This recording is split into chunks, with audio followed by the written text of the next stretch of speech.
Relatives of the victims have insisted that the authorities release the corpse of their loved ones for proper burial.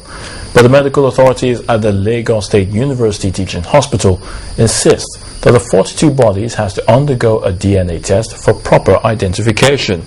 They also stressed that most of the bodies were burnt beyond recognition and appealed to the relatives for calm.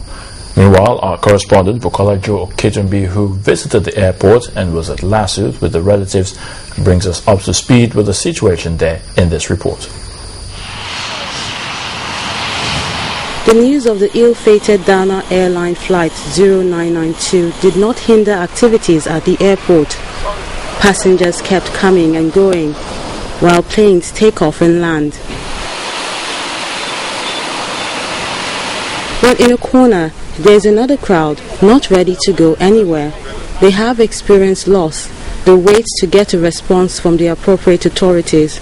Some of the bodies were burnt beyond recognition, we agree, but not most of the bodies. So most of the bodies are intact.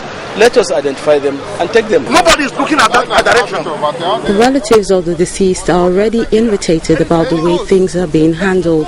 Am I not coming from the airport? They just advised us that when they will release our corpses, the corpses of our relatives. Refusing to accept the advice to wait, sad hearts moved to the Lagos State University Teaching Hospital morgue to identify their loved ones.